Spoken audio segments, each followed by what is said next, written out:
Good morning students and my viewers.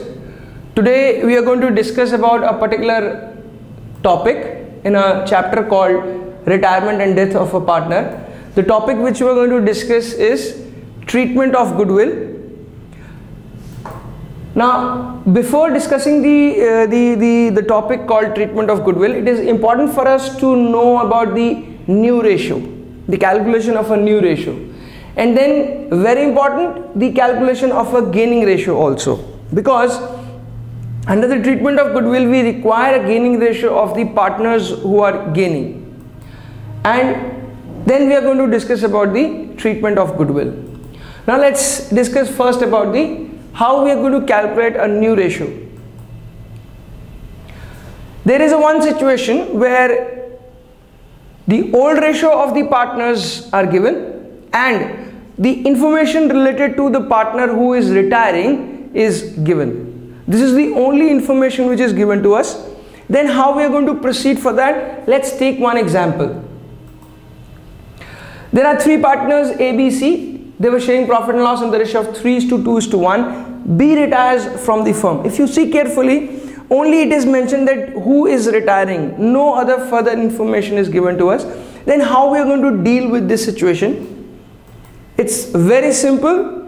We just have to eliminate the person who is retiring, and we just simply say that the new ratio between the A and C, the remaining partners, is 3:1. It's very simple.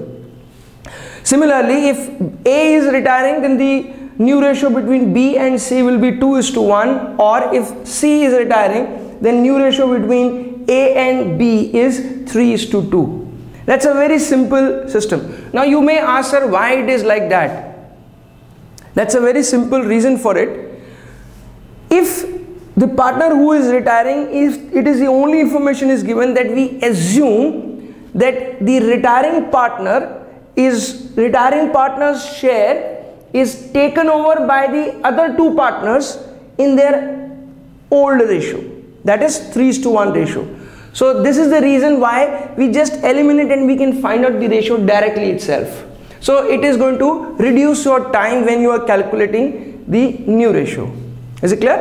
Now similarly, there is another situation where it is specifically mentioned that the partner who is retiring, that partner's share is taken over by the other two partners in a particular ratio. Like for example, in this case it is mentioned that three partners 3:2:1, B retires from the firm, and further it is mentioned that the share of B is taken over by A and C in the ratio of 2:1. Now it is specifically mentioned. Then we cannot do the process what we are doing a process in the previous type. Then we have to use a different process. Let's see what will be the process. Now as I know that the partners B's share is taken over by A and C in 2:1 ratio, then how I am going to proceed?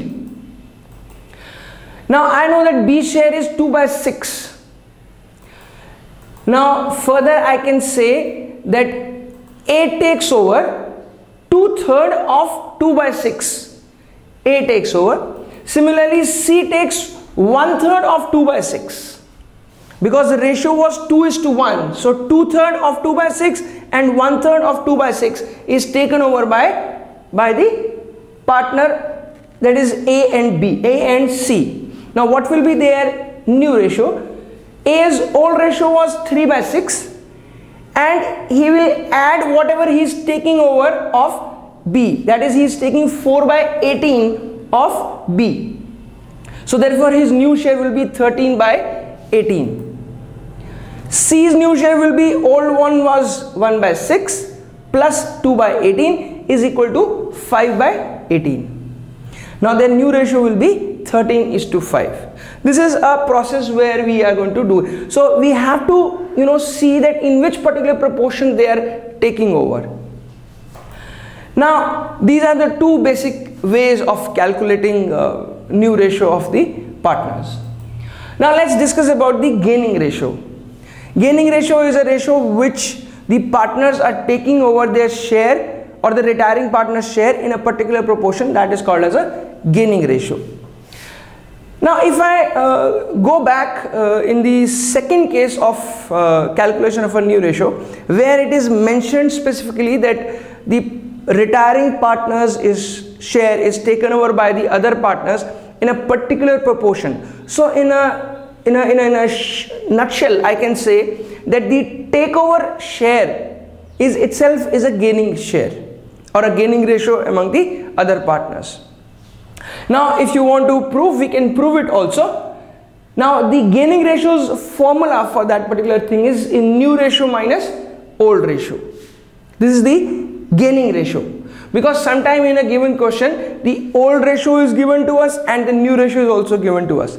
Then it is not it is difficult for you to calculate directly. So what you have to do, you have to use a particular formula like this formula, and then you are going to calculate the gaining ratio of the partners. Now I am taking this example, the example which I have taken previously, same example I have taken, and it is said that the share of B is taken over by A and C in 2:1 ratio. So as a matter of fact, I told you that the gaining ratio in this situation should be 2:1. So let me see how I can prove it. Now as we know that in this particular case the new ratio was 13:5, what we have calculated in the previous slides. Now let's see, by applying the formula itself, as I know that the new ratio was 13:5, which is 13 by 18, 13 by 18 and 5 by 18. So the gaining ratio of A is 13 by 18 minus 3 by 6, new minus old, so it is 4 by 18. Then C's share is 5 by 18 minus 1 by 6, considered to be a 2 by 18. So if you see carefully, the ratio is, gaining ratio is 2:1, which is same as what they have took over as their own in a particular share. They have taken the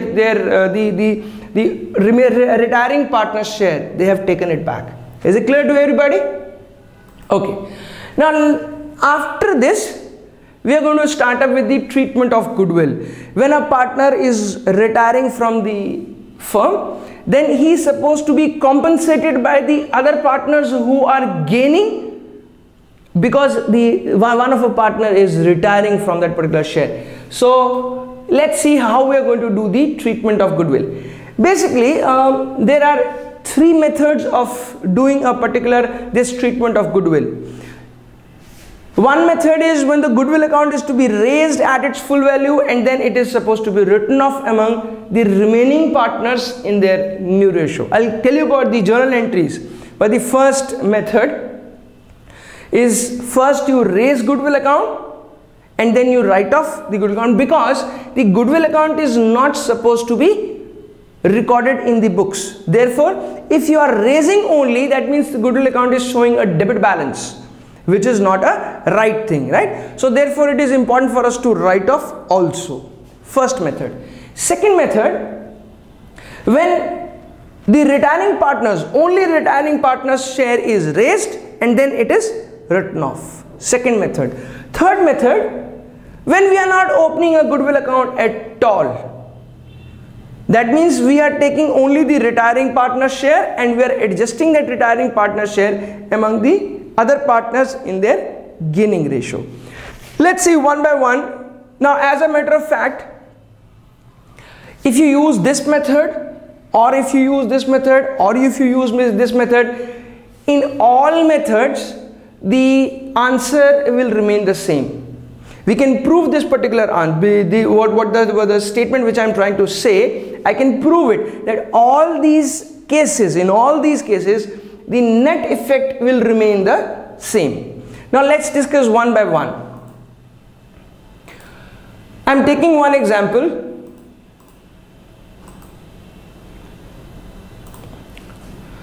There are three partners showing profit and loss in the ratio of 3:2:1. B retires from the firm and his share is taken over by A and C in 2:1 ratio. Deliberately I am taking the question or the answer same example, because it is easy for you to understand fast. The share is taken over by A and C. Now, as a matter of fact, if you see carefully, you know the new ratio. The new ratio is 13:5. You know the gaining ratio is 2:1. Alright. They say that at the time of retirement, the goodwill of the firm is valued at 9,000. Now, I'm using a word called valued. Be very careful about this. There are two words. One called valued and one called appeared. Now, if the goodwill is appearing in the books, then you must write off among all partners in their old ratio. And the valued word or the valued value of the goodwill will be used only to calculate the retiring partner share. That's the only thing which we are going to do it for this. Is it clear? Now let's see what the entries which are going to pass. The first method, I said that you first raise goodwill account at its full value and then you write off the first entry. So in that situation, my journal entry will be, in this case, goodwill account debited to A, to B, to C in their old ratio, which is 3:2:1.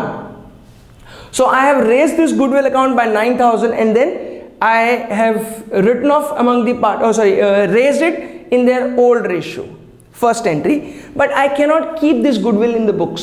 So what I will do, I will write off among the remaining partners in their new ratio. See, this is A's capital account debit, C's capital account debit to goodwill. Why? You may ask, sir, why we are not taking into consideration B also? The reason is very simple. If I am raising this entry and then I am writing off among all the partners in their again old ratio, then entry will be 0. Both the entries, no effect. One thing. Second, after raising, the partner who is retiring, he is going out of the business. Only two partners are left. That is A and C. So it will be decided among the A and C only who are going to write off. So we are going to take into consideration only A and C. And it will be in the new ratio, which is 13:5. Now, one thing I would like to tell you in here itself, suppose there can be a situation where you might be having a goodwill which is appearing in the books at 3,000. Now what do? You raise this amount 9,000, instead of 9,000 you raise it by 6,000. You may ask, sir, why you are raising by 6,000? Because 3,000 is already lying in your books. So you raise it by 6,000 to make it 9,000. Raise by 6,000 and then you write off but by 9,000. So this entry will remain the same as 9,000 written off, but while raising you can raise it by only the difference amount.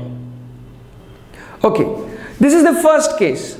Now you may note down a particular thing, that if you see the net effect of this particular transaction, the net effect, one entry if you want to see, you can see that goodwill and goodwill is cancelled out. A is credited by 4,500 where it is debited by 6,500. So I can say that net A is debited by 2,000. Similarly, B is credited by 3,000. It's a separate thing. Then C is previously credited by 1,500 but now it is debited by 2,500, which means he will be debited by 1,000 net.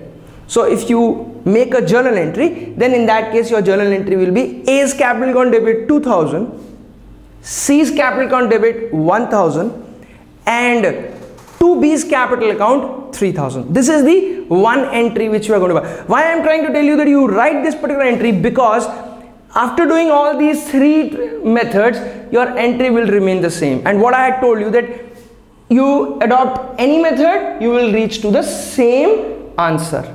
Now let's discuss about the second method. In the second method I told you that you should raise the goodwill among the partner only of the retiring partner only. Only retiring partner's share is to be raised and then it will be written off. Let's see what is the entry. Goodwill account debited to B's capital account, because I am raising only B's share, so only B will be getting the amount. So goodwill account debited to B's capital account 3,000, and then after B goes out of the business, so then it will be A's capital account debit, C's capital account debit to goodwill, but 3,000 only, and in that particular situation it will be in the gaining ratio. Now again, if you check goodwill account cancelled. Now what is your one entry is A's capital, C's capital debit 2000, 1000, to B's capital account 3000. Again you are getting a same entry. Now let's see about the case 3, in which I mentioned that you are not supposed to open any goodwill account. Only retiring partner's share is to be credited, and then or only the partners who are gaining will be debited. So A's capital account debit, C's capital account debit to B's capital account. B's capital may the share of B will going to appear, and it will be borne by the other two partners in their gaining ratio. See, you are getting the same entry. So what I was trying to tell you, that you adopt any of the method, you will reach to the same answer. Is it clear to you? Now let's see about some example. I would like to show you some example. Let's see what are those one.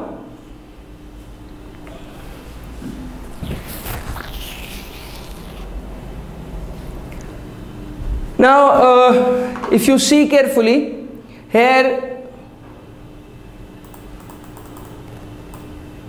there are three partners, 3:2:1. B retires, and the new ratio between A and C is 3:2. It's now mentioned the new ratio. So you have to calculate the gaining ratio of the partners by applying a formula, new minus old. You apply that formula, right? They say that the balance sheet is showing a goodwill account. On the asset side you have a 10,000 rupees goodwill. That means goodwill is appearing in the books. One. Then they say that the goodwill of the firm is valued at 25,000. Now you can adopt the first method or a second method or a third method. Whatever the method you want to adopt, you can adopt. I'll show you the first method. What I have done, that is goodwill account debited to A's capital, to B's capital, to C's capital by 15,000 only. Why I have taken 15,000? Because 25,000 they value, 10,000 was already there with them. So I told you raise it by the difference amount. So I raised it by 15,000 rupees. And then you write off among the remaining partners. In the new ratio, you must take it as total 25,000. Because after raising by 15,000, you are having 25,000 in your books. So you must write off by 25,000. Very, very important. This is the first method. Now if you see very carefully, your net result will be what? Your net result will be goodwill account is debited by 15 and then credited by 25,000. You have a credit balance of goodwill of 10,000. Then A previously debited by 7,500 and now it is debited by 15,000. So 7,000 net debit A. Then C was credited by 2,500 and C was now debited by 10,000. So net debit by 7,500, and definitely B is credited by 5,000. So you are getting one net result. Is it clear? Now let's see what I taught you previously. That is the last method, where I am not going to open any goodwill account. Now let's see what I am going to do now. See, this is the way I have to put it in the balance sheet. First, I'll write off two goodwill between, this is by goodwill among all three partners, and then two goodwill, this is the amount, right? This is the first method. Now, another method where you're not going to open any goodwill account. So, I told you one thing. Whatever the goodwill account was appearing in the books, you must write off among all the partners in their old ratio. So, A debit, B debit, C debit, two goodwill in their old ratio, which is 3:2:1. And then from 25,000 you take out the share of B, and then you pass entry A's capital, C's capital to B's capital account with this much. And if you calculate, your gaining ratio is 3:7, right? So the share of B is 8,333. Why it is? It is 2/6. 2/6 into the share of B is 2 by 6 into 25,000. So it comes out to be 8,333, and you divide this amount among A and C in 3:7 ratio. Now see, I have calculated the gaining ratio. If you see very carefully, you have to show these adjustments or these supportive information in your exam. It is important for you, because the examiner may feel that aapko 3:7 where you are getting this amount. So you must show this particular working notes, right? So this entry comes out to be these two entries. Then I have recorded these transactions in the capital account also. And then if you see again, this is your entry. You can find out and you can get the same entry here. The adjustment entry, that is net result entry, is the same one what we were talking about in the first case. So as a matter of fact, you apply the first method or a second method or a third method, it is immaterial. But very important, you must see that what the question required. If the question specifically mentioned that you are not supposed to open, or you are not supposed to open any Goodwill account, then never open Goodwill account. Then do only this method. So if they are specific, then you have to move specifically. If they are not specific, then you can move any of the way, right? So I believe that today the problem related to the treatment of Goodwill is cleared by you people. And if you have any kind of a doubt, now in that situation you can contact me on a particular transaction. Now this is our detail for contacting us. This is the landline number and mobile number also, or you can also visit us at www.accountsshiksha.com. Thank you very much.